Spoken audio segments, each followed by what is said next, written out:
संदेश झूठ से हटके। नमस्कार, संदेश हिंदी न्यूज चैनल में मैं हरिशंकर जोशी आपका हार्दिक स्वागत करता हूं, हार्दिक अभिनंदन करता हूं। आज चर्चा फिर से हरियाणा पर, और हरियाणा में रोज रैलियां चल रही हैं, चुनाव प्रचार चल रहा है, सरगर्मियां जो हैं वो बिल्कुल चरम पर हैं। राजनीतिक दलों ने अपनी ताकत झोंक रखी है, लेकिन एक खास आज समाचार लेकर मैं आपके पास आ रहा हूं कि राहुल गांधी और प्रियंका गांधी ने बीजेपी का हरियाणा में सूपड़ा साफ करने के लिए स्क्रिप्ट तैयार कर ली है। और मैं परिचर्चा शुरू करूं उससे पहले आपको बता दूं कि ये स्क्रिप्ट ऐसी है कि ये कुछ भी कमाल कर सकती है। कांग्रेस के खिलाफ बीजेपी शोर मचा रही थी कि राहुल गांधी और प्रियंका गांधी ने हरियाणा चुनावों से दूरी बना ली है, क्योंकि वो यहाँ के नेतृत्व से नाराज है। लेकिन अब जो खबर आ रही है वो बीजेपी हाई कमान के पेट में पानी करने के लिए काफी है। जबरदस्त पेट में पानी होने वाला है, और कांग्रेस ने हरियाणा में बीजेपी की रही सही कसर पूरी करने के लिए जबरदस्त प्लान बनाया है।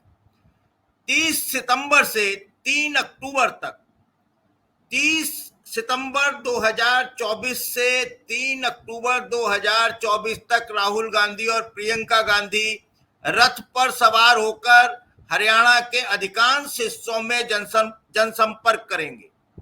ये खबर है कि यानी कि वो ये रोड शो कहिए, रथ यात्रा कहिए, ये उनकी जो यात्रा देना चाहे, और राहुल गांधी जब यात्रा करते हैं तो आप जानते हैं उसका असर पूरे देश में होता है।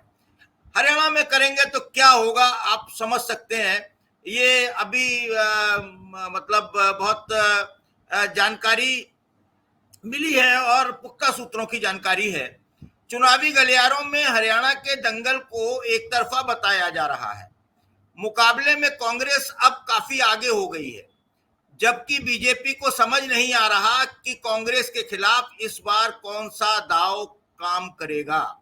10 साल की नाकामियों का मुकुट लगाए बीजेपी कभी कांग्रेस को राष्ट्रद्रोही बताती है तो कभी बाड्रा बाड्रा खेलने लगती है। अपनी नाकामियों को छिपाने के लिए शैलजा का गीत गाते हुए कांग्रेस को दलित विरोधी और स्त्री विरोधी वाला राग मुंह और नाक से एक साथ गाने लगती है। आप समझिए, जब कोई राग मुंह और नाक से कोई गायक एक साथ गाएगा तो क्या होगा। आप रुई रख लीजिए अपने कानों में। बीजेपी भूल जाती है कि स्त्री दमन का जीता जागता उदाहरण विनेश फोगाट भी कांग्रेस के टिकट पर चुनाव लड़ रही है। हरियाणा में कांग्रेस के पास मुद्दों की भरमार है। महंगाई, बेरोजगारी, अग्निवीर, स्त्रियों के साथ लगातार बढ़ती यौन हिंसा के मामले, और किसानों के खिलाफ सत्ता के अत्याचार, और बीजेपी को जो किसानों के ऊपर उत्पीड़न उन्होंने किया, जो गोला बारूद फेंका, आंसू गैस फेंके, कीलें बिछाई, ये सारी चीजें जो हैं वो बीजेपी को चुनावी मैदान में संभलने का मौका नहीं दे रही। राहुल गांधी ने हरियाणा में फलते फूलते ड्रग कारोबार और डंकी बनकर अमेरिका पलायन करने वाले युवकों और उनके परिवार की दशा का जो मार्मिक ब्यौरा अपनी जनसभाओं में दिया, 2 जनसभाएं की उन्होंने कल, उसमें ये ब्यौरा दिया, और एक वीडियो भी उन्होंने जारी किया डंकी वाले मामले में। लेकिन ये ड्रग कारोबार, युवाओं में बढ़ती नशे की लत, बर्बाद होते युवा और डंकी बनते बेरोजगार युवक, ये इसने पूरे हरियाणा को हिला डाला है। हरियाणा ही नहीं, पूरे देश को हिला डाला है। राहुल गांधी की जो मार्मिक उन्होंने कथा सुनाई डंकी वाले मामले में, उससे बड़े बड़े मतलब पत्थर दिल लोगों की भी आंखें नम हो गई। मैं सर आता हूं अब इस परिचर्चा पर, उससे पहले मैं आपका परिचय करा देता हूं। मेरे साथ देखिए एक खास मेहमान है जो मतलब उजाले से अंधेरे की ओर शिफ्ट हो गए हैं।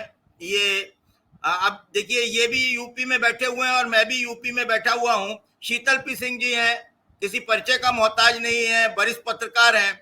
और थोड़ी देर में अगर मेरी हालत ऐसी हो जाए तो शीतल जी आप शो को संभाल लीजिएगा, क्योंकि यहाँ भी मतलब ये कभी भी हो सकता है। मेरे साथ में वीरेंद्र फोगट जी हैं, वरिष्ठ पत्रकार हैं, हरियाणा से, कई सालों का अनुभव है।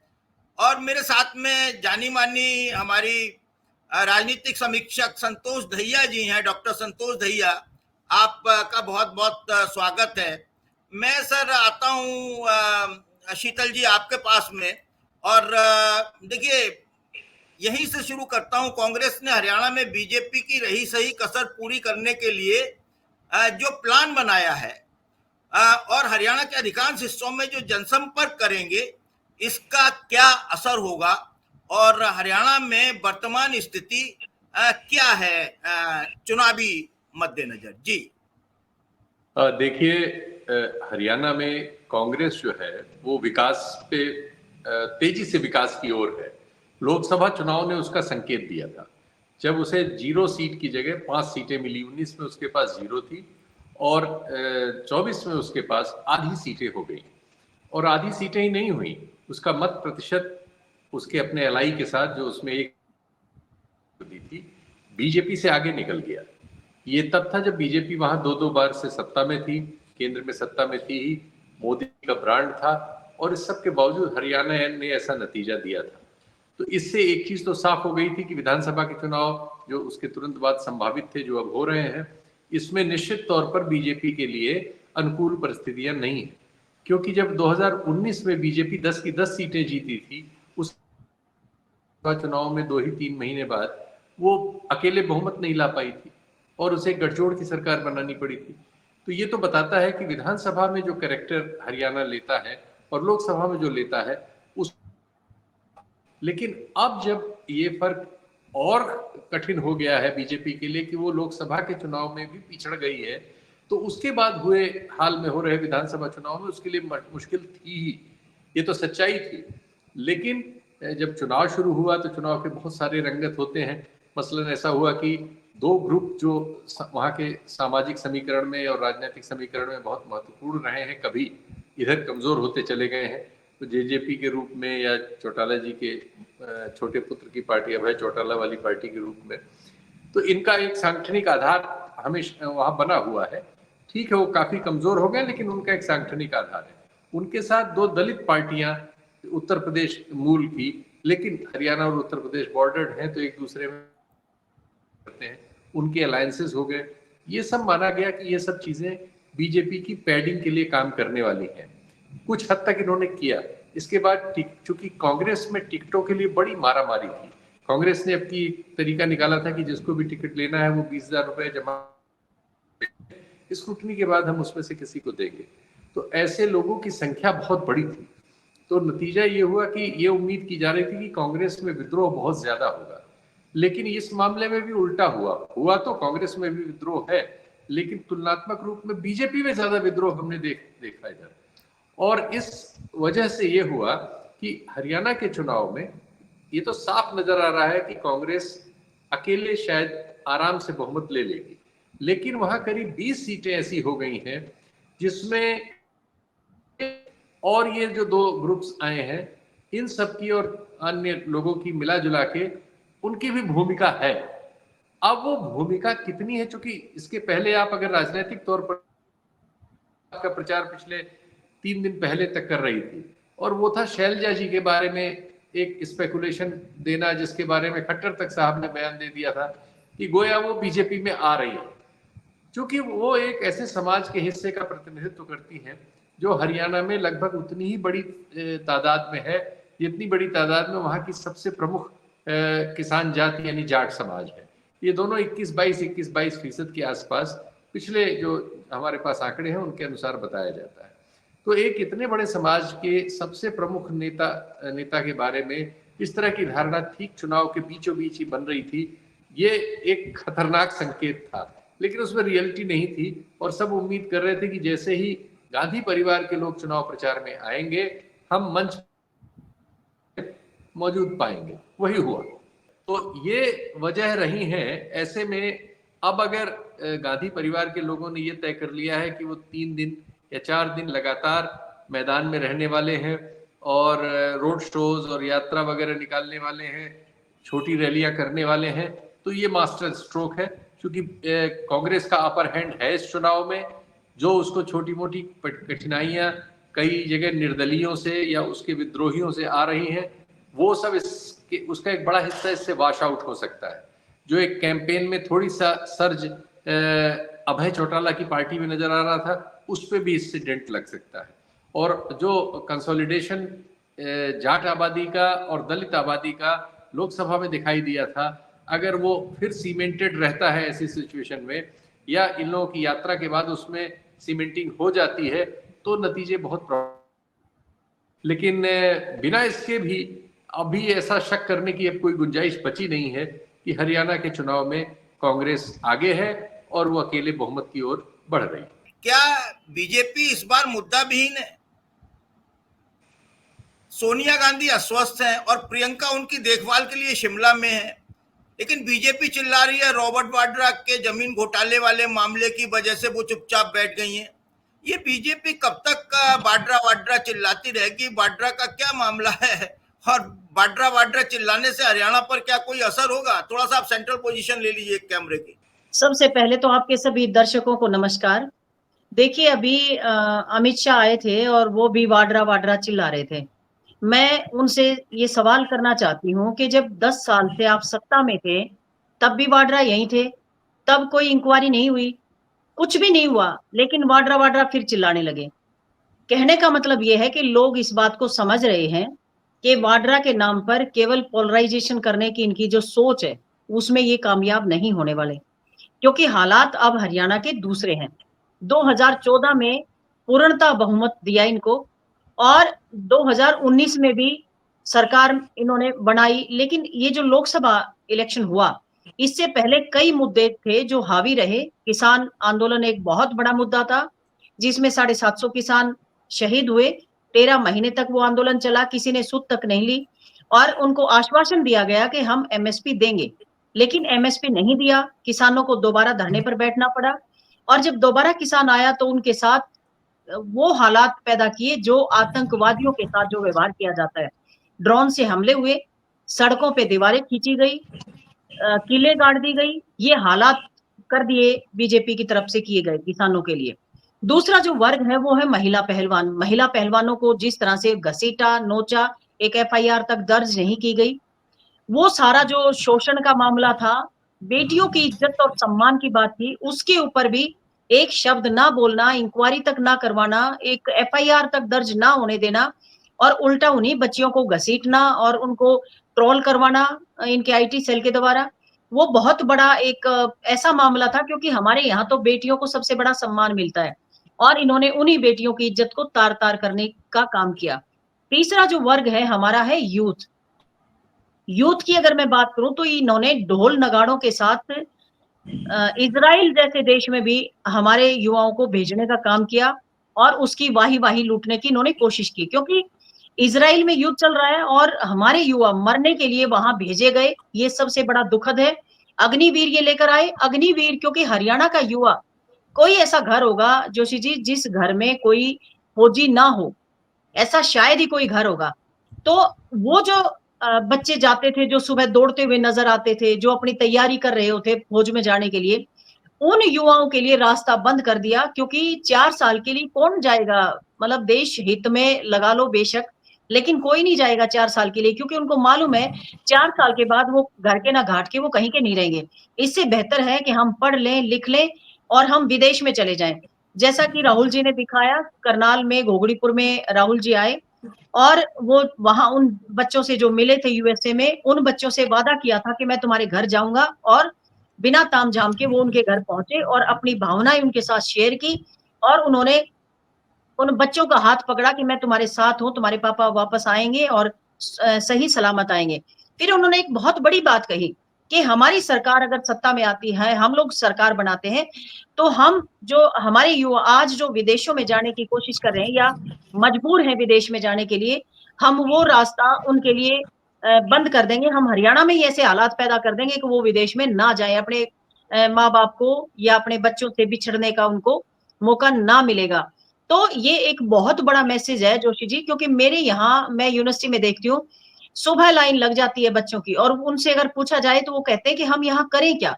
सुबह लग जाते हैं कि हमें फ़ौरन जाना है, ज़मीन बेच के लोग जा रहे हैं, एक ही लड़का है, दूसरा बच्चा भी नहीं है, वो भी विदेश में जा रहा है, क्योंकि खाने के लाले पड़े हुए हैं, रोटियाँ बन नहीं रही हैं, सब्जी का तो बात ही छोड़ दो, चटनी बना रहे हैं, चटनी भी ₹80 टमाटर और ₹80 किलो आलू हो रहा है। तो चटनी भी वो लोग बना नहीं पा रहे हैं, सब्जी नहीं बना पा रहे हैं, ऐसे में उनको लगता है शायद विदेश में चले जाएँगे तो हालात ठीक हो जाएँगे। लेकिन ऐसा मतलब उन्होंने राहुल जी ने जो ऐसे लोग हैं उनके दिलों पर दस्तक दी है कि मैं तुम्हारे लिए खड़ा हूँ और अगर हम लोग सत्ता में आते हैं तो मैं आप लोगों के लिए काम करूँगा, आप लोगों को विदेश में जाने की ज़रूरत नहीं पड़ेगी। ये राहुल जी की तरफ से एक बहुत बड़ा मैसेज है। हरियाणा में आज महँगाई की अगर बात कर लें वो 7वें आसमान पर है। आज अगर दुर्भाग्य इस बात का है अगर 10 साल की सत्ता को भोगने के बाद भी अगर विपक्ष के किसी नेता का इंतज़ार करते हैं, जैसे शैलजा जी का इंतज़ार किया और जो खट्टर जी बिल में बड़े हुए हैं, वो बिल से बाहर आए और उन्होंने खूब शैलजा जी के लिए तारीफ़ों के पुल बाँध लिए। उन्होंने कहा कि दलितों का शोषण हुआ है, दलितों के लिए इन्होंने कुछ नहीं किया। वो ये तो बताए ना, उन्होंने ये नहीं बताया कि हमने 10 साल में दलितों के लिए ये किया, इसलिए हम शैलजा को आमंत्रित करते हैं, ऐसा नहीं बताया उन्होंने। उन्होंने ये कहा कि दलितों के साथ भेदभाव होता रहा है, भेदभाव में तुमने क्या किया ये बताइए, उसके बाद आप बात करिए। लेकिन उन्होंने ये नहीं बताया कि उन्होंने क्या किया। उन्होंने केवल ये कहा कि शैलजा का वहाँ सम्मान नहीं हो रहा है और शैलजा हमारे यहाँ बीजेपी में आए तो हम उन्हें सादर आमंत्रित करते हैं। शैलजा जी ने उस चीज़ के ऊपर भी पूरा पानी फेर दिया जो उनकी इच्छा थी उसके ऊपर भी पानी फेर दिया और शैलजा जी ने कहा जिस तरह से मेरे पिताजी तिरंगे में गए हैं उसी तरह से कांग्रेस के तिरंगे में ही मैं भी आखिरी सांस लेना चाहूंगी और मैं वहीं हूँ, वहीं रहूंगी। तो उसके बाद खट्टर जी वापस चले गए, कहाँ चले गए पता नहीं।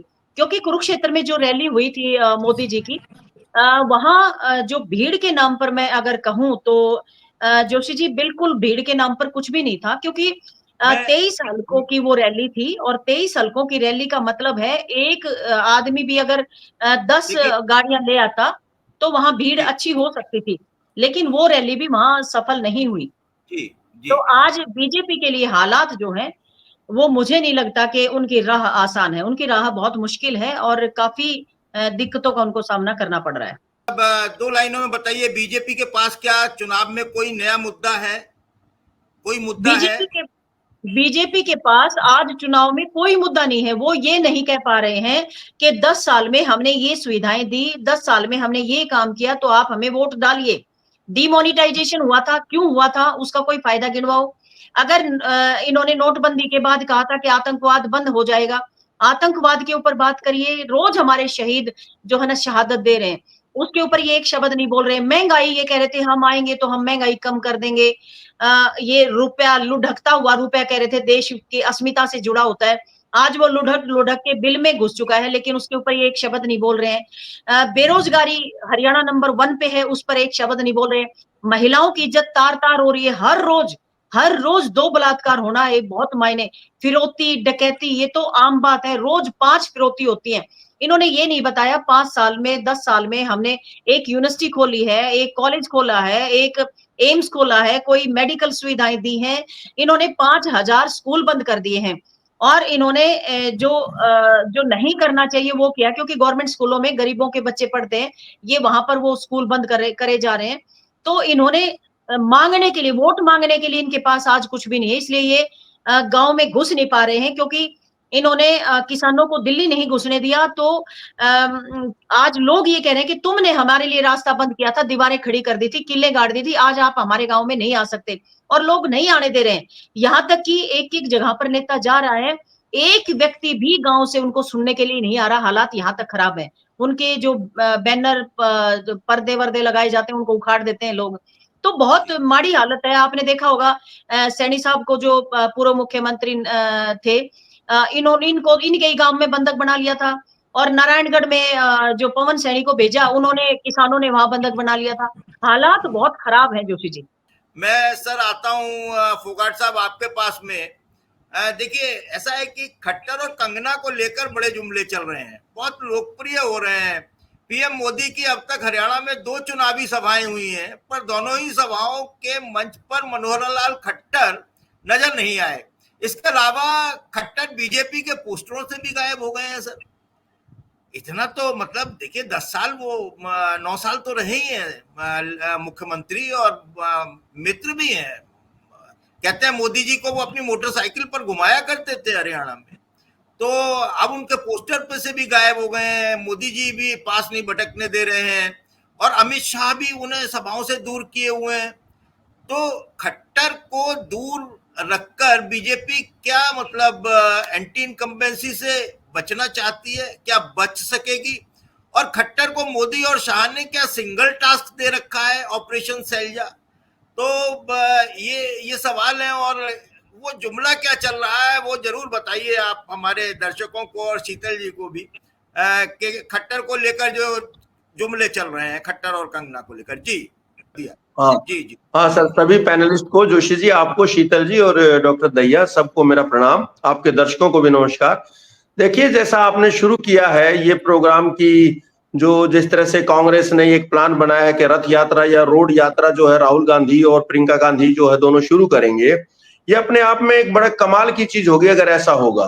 क्योंकि आप ये देखिए, पिछले 2 साल में राहुल गांधी जी ने अपनी यात्राओं के माध्यम से, भारत जोड़ो यात्रा, भारत जोड़ो न्याय यात्रा के माध्यम से पूरे देश को माप दिया और एक आम आदमी के घर में जाके वो यूं कह सकते हैं वो मिले हैं, एक फीडबैक लिया है। और उसके बाद जो है आप कांग्रेस के ग्राफ में उछाल देखिए लोकसभा चुनाव में। और इसके अलावा देखिए, मोदी जी का तो क्या है, उनका मॉडस ऑपरेंडी एक ही था कि वो जो है सज धज के तैयार होके बिल्कुल अपना भाषण देने जाते थे। एक तरफ, दोनों तरफ जो टेलीप्रॉम्प्टर लगे होते थे और वो अपना दनादन जो है भाषण करते थे और लोग जो है तालियां बजा के घर चले जाते थे और उन पर विश्वास करते थे। उनका जो स्टाइल था पब्लिक से कनेक्ट करने का वो था।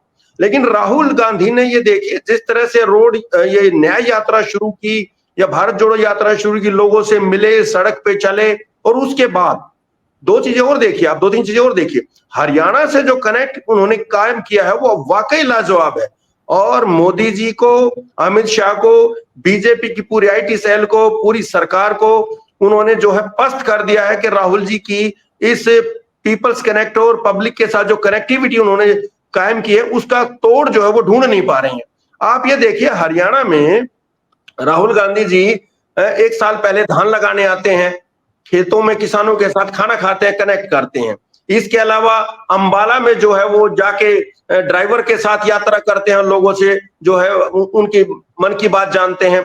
तीसरा, वो देखिए बजरंग पूनिया के अखाड़े में पहुंचते हैं गांव में, वहां पहलवानों से जो है वो बातचीत करते हैं और गांव के लोगों से जो है वो अपने आप को कनेक्ट करते हैं।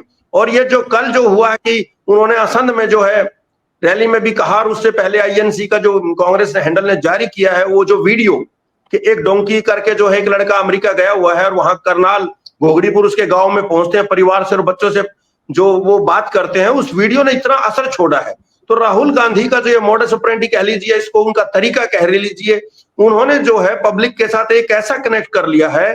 और अगर ये जो यात्रा हम जिसका आप जिक्र कर रहे हैं, अगर प्रियंका गांधी और राहुल गांधी अगर रथ यात्रा पे निकलते हैं, लोगों से गांव गांव में हल्के हल्के मिलते हैं, तो इसने तो वाकई बीजेपी के लिए जो है माथे पे बल पड़ने शुरू हो गए होंगे कि ये शुरू होगा तो क्या होगा। क्योंकि जो दोनों यात्राएं हैं उनकी सफलता जो है लोगों को दिखाई दे रही है।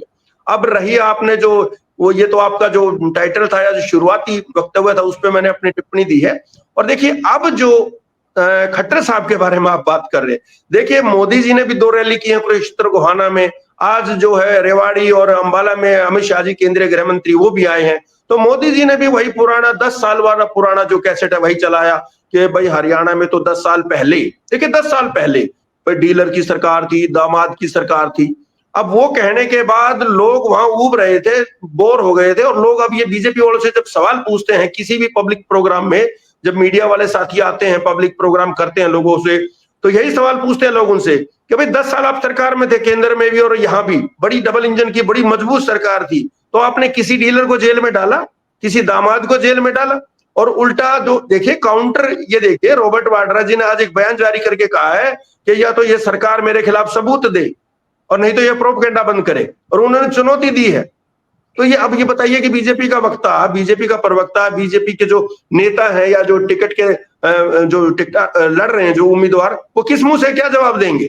और हर प्रोग्राम में कोई भी जो लाइव प्रोग्राम टीवी चैनल का या रोहतक जैसे शहर पे काफी हो रहे हैं, बहुत सारे नेशनल मीडिया के लोग पहुंच रहे हैं डिबेट करने के लिए, उसमें ये सवाल मुख्यतः है कि भाई आपने 10 साल जब हरियाणा में रहा, और हरियाणा में तो इतने मुद्दे हैं, अब जैसे ये डॉक्टर साहब कह रहे थे यौन शोषण की बात, उनका तो एक मंत्री मनोहर लाल खट्टर सरकार में मंत्री थे संदीप सिंह, हालांकि वो हॉकी के बहुत बड़े खिलाड़ी रहे हैं, खेल के नाम पे उनका हम सम्मान करते हैं, लेकिन जिस तरह से उन पर यौन शोषण के आरोप लगे और विधानसभा में तत्कालीन मुख्यमंत्री मनोहर लाल खट्टर जी उनको कहते कि नहीं उन्होंने कुछ नहीं किया, उनको क्लीन चिट देते हैं बिना जांच के।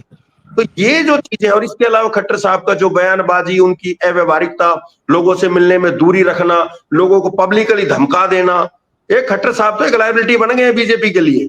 लेकिन सवाल ये लेकिन हालात ये हैं कि 9.5 साल तक खट्टर साहब ने जिस तरह से डंडे से एक मास्टर या एक टीचर जैसे बच्चों को हाँकता है, उस तरह सरकार को हाँका है। अब उसका खामियाजा बीजेपी भुगत रही है, और उसका ये साफ साफ परिणाम या आप उसका असर देख सकते हैं कि मोदी जी की और अमित शाह की रैली में खट्टर साहब गायब है।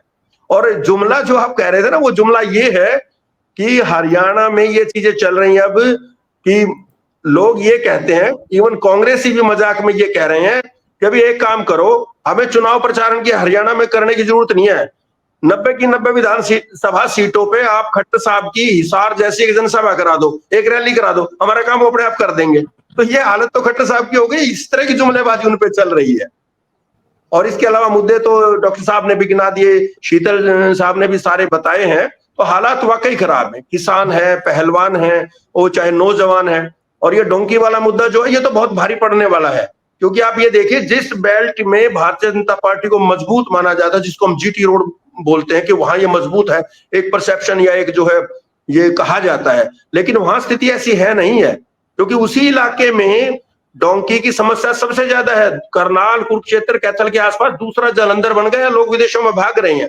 ये चीजें देखो क्या साबित करती हैं कि हरियाणा में रोजगार नहीं है, नौकरी नहीं है, कृषि जो है घाटे का सौदा हो गई है, लोग जमीन बेच बेच के डोंकी मार के जो अमेरिका और कनाडा जाके बैठे हुए, बताइए।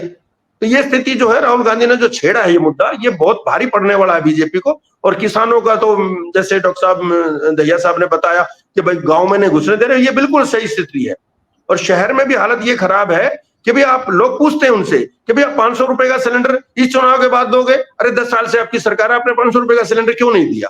तो कोई जवाब नहीं है। स्कूल बंद हो रखे हैं, स्कूल बंद करने पे तुले हुए हैं ये लोग। तो हरियाणा में स्थिति वाकई खराब है। और जिस तरह से अगर ये यात्राएं शुरू हो जाती हैं, रथ यात्राएं प्रियंका गांधी और राहुल गांधी की, तो उनका पब्लिक कनेक्ट और बढ़ेगा, लोगों के वो बीच में जा रहे हैं। देखिए मोदी जी का क्या है कि वो मन की बात करते हैं और भाषण देते हैं, वन वे कम्युनिकेशन होता है, अपनी बात कह के वो चले जाते हैं, कोई फीडबैक नहीं है, कोई टू वे जो है कम्युनिकेशन का तो होता ही वही है जिसमें दो आदमी आपस में जवाब दें, एक तरफा तो भाषण ही होता है। तो भाषण देते हैं मन की बात में भी और रैलियों में भी। अब कनेक्ट कहां से करेंगे, फीडबैक कहां से लेंगे? और आप ये देखिए, इस देश का दुर्भाग्य है कि 10 साल से हमारे जो है ऐसे प्रधानमंत्री हम देख रहे हैं, तीसरी बार जो प्रधानमंत्री, चाहे वो बैसाखियों के सारे बने हैं N1 N2 की मदद से, लेकिन आज तक वो एक ओपन प्रेस कॉन्फ्रेंस नहीं कर पाए हैं।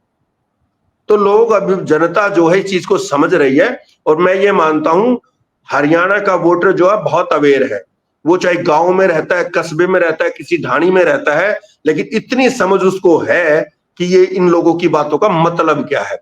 वो जुमले में और वादे में फर्क समझ चुके हैं, इतना आसान नहीं होगा। और इसी वजह से अमित शाह जी और नरेंद्र मोदी जी दोनों जो है वो पुराना ही राग लाप रहे हैं, और इसका कोई फायदा होने वाला नहीं है, लोग उब चुके हैं इनसे। शीतल जी, ये अमित शाह साहब रैली कर रहे हैं, आज उन्होंने 2 रैलियां की, और वही पुराना घिसा पिटा उनका आरोप है, दलाल, डीलर, दामाद की सरकार चली वगैरह वगैरह। और इसी तरीके से बोले अग्निवीर को पूरी पेंशन देंगे, ऐसा उन्होंने कहा। और काफी बसें लगाई गई थी उनको लाने के लिए, लोगों को लाने के लिए, लेकिन बसें कुछ बता रही थी कि सीटें खाली थी, यानी आदमी कम और बसें ज्यादा थी, इतना तगड़ा इंतजाम किया था। लेकिन सर ये जो कह रहे हैं अमित शाह, दामाद की सरकार, दामाद का वाड्रा वाड्रा और इसी तरीके से अग्निवीर को पूरी पेंशन देंगे। तो क्या हरियाणा की जनता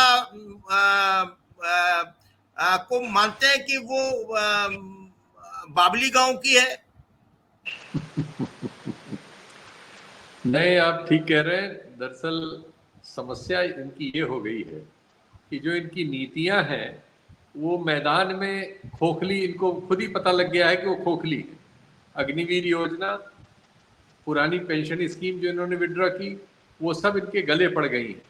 इसलिए ये अब तरह तरह के झूठ बोल के उनको लीपने की कोशिश कर रहे हैं। लेकिन इनका तो सिर्फ इस पर कायम है आज हरियाणा के चुनाव में, क्योंकि वहां ये कम्युनिटी के आधार पर डिवाइड करने में पिछले 10 सालों में सफल रहे। उन्होंने किसान कम्युनिटी को, जो वहां की प्रमुख कम्युनिटी है, उसको मिले और उसके खिलाफ लोगों को भड़काया और उसके खिलाफ लोगों में एक वातावरण, जैसे ये पूरे देश के पैमाने पे हिंदू मुसलमान करते हैं।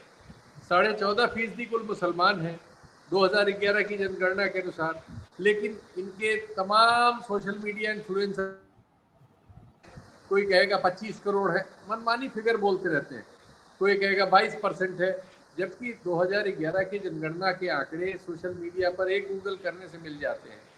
सब जानते हैं कि वो संख्या बहुत कम है उससे जो ये बोलते हैं। लेकिन ये झूठ बोलेंगे कि 2033 में मुसलमानों की सरकार बन जाएगी, 2037 में मुसलमान का बहुमत हो जाएगा और दिल्ली पे कब्जा, इस तरह के डर बताते हैं। इस डर से ये बाकी देश में राजनीति करते हैं। हरियाणा में इन्होंने इस प्रमुख किसान जाति को विलन बनाया, उसका डर दिखाया और लोगों को इकट्ठा किया। तो इनके पास इस समय राजनीतिक समर्थन नहीं है, एक नफरत का समर्थन है, रिएक्शन है। उस रिएक्शन में जितना इनको वोट मिल जाएगा, क्योंकि उस रिएक्शन को उन्होंने संगठित किया है, लेकिन उसमें कोई राजनीतिक जोश नहीं है। जैसा जोश इस समय कांग्रेस के पक्ष में है हरियाणा में, आप कहीं किसी जगह जाइए, लोग बोलते हुए आपको मिल जा रहे हैं, वैसा बीजेपी के साथ नहीं है। बीजेपी को वोट मिल रहे हैं इसके बावजूद, क्योंकि वो नफरत का जो उन्होंने मार्केटिंग की है उसका काफी समाज में बुरा असर है। हिंदू मुसलमान के मामले पर भी है और हरियाणा में किसानों के विरुद्ध जो उन्होंने नफरत पैदा की है उसका भी, उसी से इनको वोट मिल रहे हैं। लेकिन कोई पॉजिटिव वोट इनके पास नहीं है।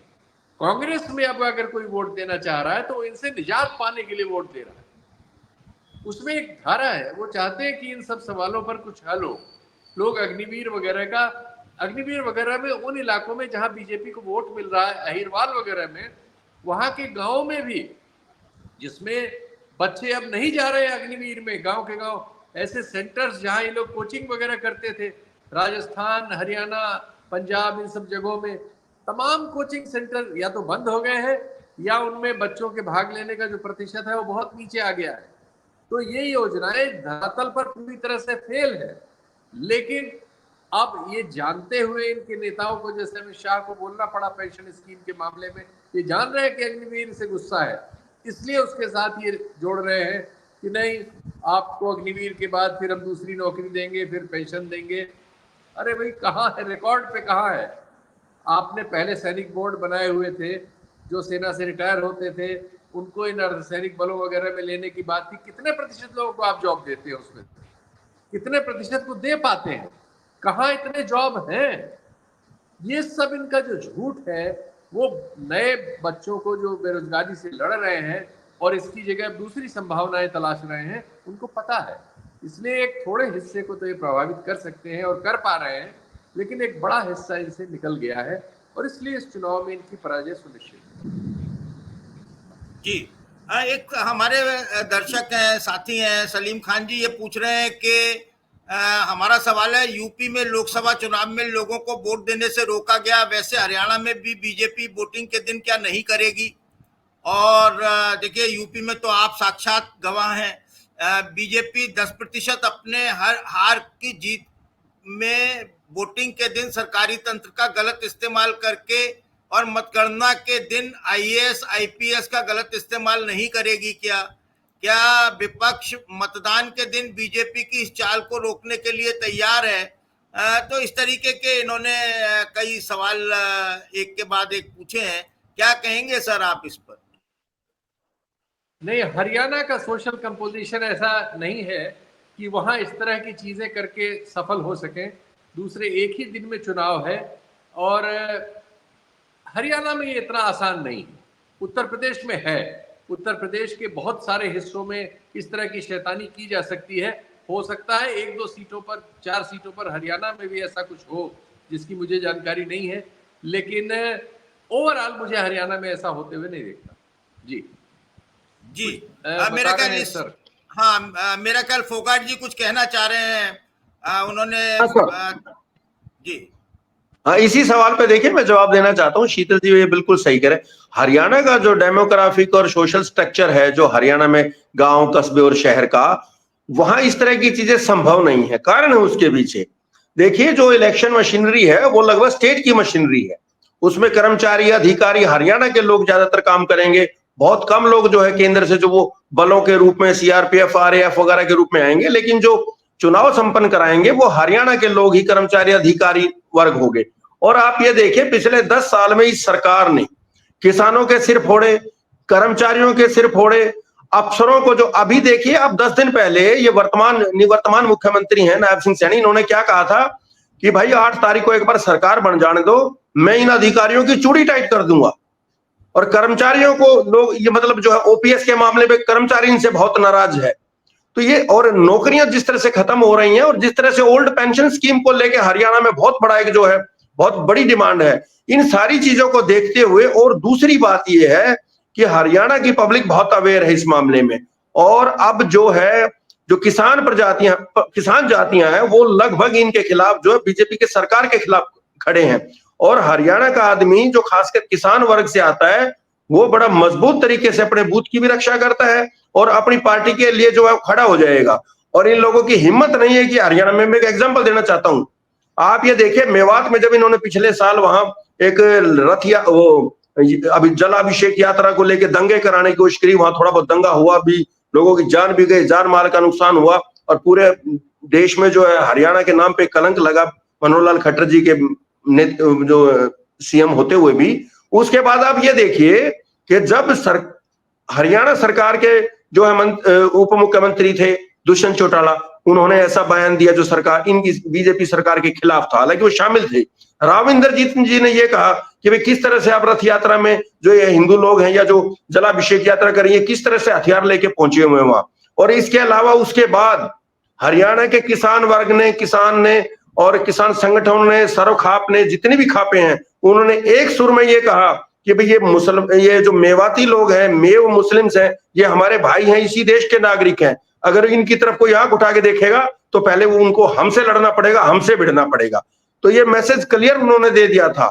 और आज बिल्कुल ये स्थिति नहीं है कि हरियाणा में बीजेपी कोई इस तरह की जो है दबंगई दिखा के हरियाणा के मैंडेट को लूट सके। हालांकि बीजेपी बदनाम बहुत है कि वो एमएलए एमपी को खरीद के डरा के ईबीआई, सीबीआई से, ईडी से या इनकम टैक्स से, वो चीजें अलग हैं। लेकिन जहां तक चुनाव वाले दिन इस तरह की कोई चीज हो सकती है, मुझे तो इसकी कोई संभावना नहीं नजर आती है। जी, मैं आपसे एक और मतलब थोड़ी जानकारी चाहूंगा कि ऐसे कौन कौन से दिग्गज हैं, जैसे नायब सिंह जी हैं, उनका भी चर्चा चल रही है कि वो बड़े संकट में हैं, और कौन कौन से दिग्गज संकट में है भारतीय जनता पार्टी के, मतलब जिनका चुनाव बिल्कुल बुरी तरीके से फंस गया है। अब जब तक मतगणना नहीं होती, रिजल्ट नहीं आता, तब तक तो हम नहीं कह सकते कि वो हार रहे हैं या जीत रहे हैं, लेकिन चुनाव फंस गया है, इसका मतलब साफ है। जी देखिए, वैसे तो पूरी बीजेपी ही फंसी हुई है हरियाणा में। और रही दिग्गजों की बात, अब देखिए मुख्यमंत्री जो है निवर्तमान मुख्यमंत्री नायब सिंह सैनी, इनका इलाका तो नारायणगढ़ है। तो ये लाडवा में किस लिए आए हैं लड़ने के लिए? वहां इसलिए लड़ने के लिए आए हैं, वहां जिस समाज से ये आते हैं, सैनी समाज, उसकी काफी वोट है। ये सोच के आए हैं कि एक मुश्त वहां से हमें वोट मिल जाएगा। नारायणगढ़ में इस तरह का कुछ जातिगत समीकरण इनको दिखाई नहीं दे रहा था, और एंटी इनकम्बेंसी को ये वहां शायद झेल नहीं पाते, इसलिए इन्होंने ये बदला है। तो आप खुद देख लीजिए कि निवर्तमान मुख्यमंत्री की स्थिति इतनी खराब है, और जो इनके प्रदेश अध्यक्ष हैं, जो पहले राई से विधायक थे और लोकसभा का चुनाव सोनीपत से हार गए थे, मोहनलाल कौशिक जी, उन्होंने राई से जो है वो इलेक्शन नहीं लड़ रहे हैं। और इसके अलावा आप ये देखिए रामविलास शर्मा जी का इन्होंने टिकट ही काट दिया है, तो वो बहुत बड़ी नाराजगी है, तो वहां जो बीजेपी का कैंडिडेट है। इसके अलावा राव इंद्रजीत सिंह जो केंद्रीय मंत्री हैं और जिनके दम पे हरियाणा में 2 बार बीजेपी सरकार बनाने में कामयाब हुई है, उनकी बेटी अटेली से चुनाव लड़ रही है, आरती राव। अब उनके खिलाफ जो है डॉक्टर संतोष यादव, जो पहले एमएलए भी रही हैं और डिप्टी स्पीकर भी रही हैं, उन्होंने जो खुला विद्रोह कर दिया कि हम आपके साथ नहीं है, तो सीट तो वहां भी फंसी हुई है। राव नरबीर सिंह जो है बादशाहपुर में, वहां वर्धन यादव बहुत अच्छा चुनाव लड़ रहे हैं। बहुत सारी ऐसी सीटें हरियाणा में, नारनौंद में बहुत कांटे की टक्कर है। एक नया लड़का जस्सी पेटवाड़, जसबीर सिंह उनका नाम है, उन्होंने पूर्व मंत्री जो बहुत दूसरे नंबर के मंत्री थे पहली मनोहर लाल सरकार में, कैप्टन अभिमन्यु, उनको नाको चने चबवा रखे हैं। और नारनौंद से जो पिछले विधायक थे जेजेपी के, उनको तो बीजेपी ने सफीदों भेज दिया है चुनाव लड़ने के लिए, राम कुमार गौतम को। तो ऐसे बहुत सारे ऐसे उदाहरण मिलेंगे जहां बीजेपी ने एंटी इनकम्बेंसी को जो है दूर करने के लिए या उसको फेस ना करने के लिए बहुत सारे विधायकों के टिकट काटे और बहुत सारे लोग जो है विरोध में चले गए हैं। तो बीजेपी के लिए बड़ा मुश्किल चुनाव है। और 2019 से 24 तक वो कहते हैं ना कि बहुत सारा पानी जो है पुल के नीचे से बह चुका है। अब स्थिति जो है इनके बड़े नेताओं के लिए भी और जो नए लोग आए हैं उनके लिए, सबके लिए ही बहुत ज्यादा मुश्किल हो गई है। और चुनाव तो बहुत लोगों के फंसे हुए, मैं कितने नाम गिना सकता हूं यहाँ, इतना आसान नहीं रहेगा बीजेपी के लिए। जी जी। अच्छा, एक चीज और मैं लगे हाथ पूछ लेता हूं संतोष जी, बस आपके पास आता हूं। ये देखिए, भूपेंद्र सिंह हुड्डा का गढ़ है रोहतक, हाँ जी। और 2019 के चुनाव में 4 विधानसभा सीटों में से 3 कांग्रेस ने जीती थी वहां से, लेकिन 1 हार गई थी सर। आपको याद होगा, महम विधानसभा, और महम में मतलब बलराज कुंडू वहां पर चुनाव जीते थे। और महम की अब क्या हालत है। और दूसरी सीट हिसार है जहां से सावित्री जिंदल लड़ रही है, और एक और सीट है अंबाला की जिसमें चित्रा सरवारा मजबूती से चुनाव लड़ रही हैं। ऐसे कितने और बागी और निर्दलीय प्रत्याशी हैं जो मुकाबले में मजबूत ताल ठोक रहे हैं, और उनमें से किसकी क्या स्थिति है इस बार? देखिए, जो 3-4 सीटें आपने नाम ली, इनके बारे में एक छोटी छोटी टिप्पणी करूंगा मैं। देखिए, महम की जो सीट है वो पिछले बार भी एक निर्दलीय प्रत्याशी हैं बलराज कुंडू, वो जीते थे। भाजपा वहां तो भी नहीं जीती थी, वो तो तीसरे नंबर पे थी। लेकिन क्योंकि वहां चुनाव जो है, अब वो फिर चुनाव लड़ रहे हैं। लेकिन क्या है ना कि वो एक अपनी सामाजिक जो कुछ उनके कार्य थे, उन्होंने एक नए तरीके से, जैसे गांव की लड़कियों के लिए जो कॉलेज में पढ़ने आती थी रोहतक में, वहां आसपास फ्री बस सेवा चलाई। कुछ अपना जो मेडिकल कैंप्स गांव में लगाते थे, वो गौशालाओं को, स्कूल में, मंदिरों में दान वगैरह के, क्योंकि वो बिजनेसमैन भी हैं, ठेकेदार है, कॉन्ट्रैक्टर है, बहुत बड़े कंस्ट्रक्शन कंपनी वगैरह उनकी हैं, बड़े बड़े ठेके उनके पास रहते हैं। तो एक कारपोरेट सोशल रिस्पॉन्सिबिलिटी का जो एक मद में जो कुछ पैसा आता है वो उन्होंने काफी खर्च किया, और उसके बदले में वहां महम की जनता ने उनको जिताया है। लेकिन देखिए, इतिहास गवाह है कि इस तरह से निर्दलीय का दोबारा चुनाव जीतना बड़ा रेयर होता है। आप देखेंगे एक निर्दलीय आदमी अक्सर जो है, अगर एमएलए एमपी बन जाता है तो अगली बार या तो किसी मुख्य पार्टी से चुनाव लड़ता है। और अब की बार जैसे आपने कहा, हरियाणा में भूपेंद्र हुड्डा की काफी जो है प्रभाव है, और उन्होंने all across the Haryana, all across all cast and creed, उन्होंने एक जो है अपनी प्रभाव छोड़ा है, और वो एक सर्वमान्य नेता के रूप में उभरे हैं। तो उनका क्षेत्र होने के नाते वो खुद, उनके बेटे जो एमपी हैं रोहतक से दीपेंद्र हुड्डा, वो खुद उनके लिए जो है वोट मांग रहे हैं। तो अब की बार बलराज कुंडू के लिए या भाजपा के लिए, क्योंकि भाजपा का तो एक जो राधा अहलावत, जो शमशेर खरगरा, जो पिछले एमएलए का चुनाव लड़े थे, हार गए थे, उनकी वाइफ जो चुनाव लड़ रही हैं बीजेपी के बागी के रूप में। तो ये जो है चुनाव कांग्रेस के लिए अब की बार इतना जो है फाइट में जरूर है, क्योंकि बलराज कुंडू भी पिछले एमएलए हैं।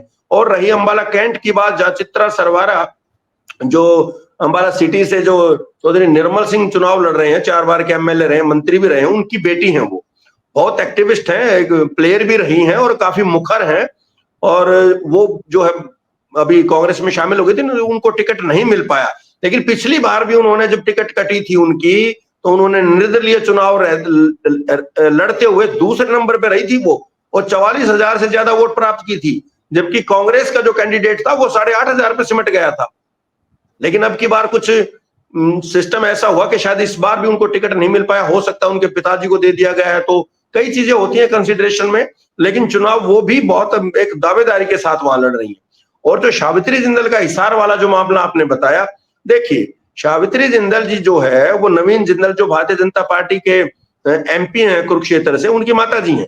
और देश की एक जानी मानी जो उद्योगपति हैं, बहुत सबसे अमीर महिलाओं में उनकी गिनती होती है, और उनका प्रभाव क्षेत्र भी हिसार में है। ओपी जिंदल जी जो है वो बहुत बड़े उद्योगपति और बाद में बहुत बड़े नेता और सरकार बनाने वाले और इस तरह का उनका व्यक्तित्व रहा है। तो उनकी वाइफ है वो, तो वो बहुत बड़ा जो है एक चेहरा है वहां।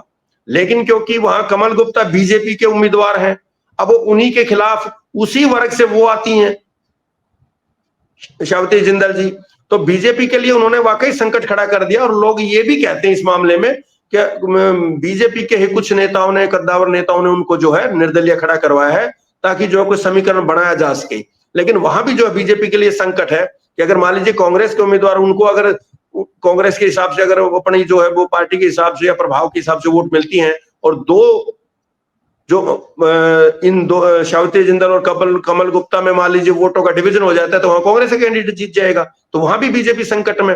गन्नौर में देखिए आप, वहां गन्नौर में देवेंद्र कादयान जो एक बड़े अपने होटेलियर हैं या कुछ कई किस्म के बिजनेस है उनके, उन्होंने वहां जो है पानी की तरह पैसा बहाया हुआ और बहुत जबरदस्त वो चुनाव लड़ रहे हैं। गन्नौर में वो भाजपा के उम्मीदवार बनने के इच्छुक थे, टिकट के लिए बहुत कोशिश की उन्होंने, लेकिन वहां भी वो एक निर्दलीय के रूप में खड़े हुए, तो वो भी बीजेपी के लिए एक संकट पैदा करेंगे। इसी प्रकार जो है हिसार है, कैंट है, सॉरी, और ये गन्नौर है। तो और महम में जैसे हमने बताया आपको कि वहां क्योंकि भाई जो है कांग्रेस और बलराज कुंडू निर्दलीय उनमें टक्कर है। तो कई ऐसे टॉपिक्स हैं, अब तो बहुत लंबा डिस्कशन हो सकता है इस पे सर कभी।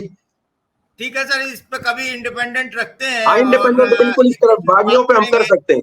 और तब तक जिस दिन हम बात करेंगे उस दिन हम उम्मीद करेंगे शीतल जी की लाइट नहीं जाएगी।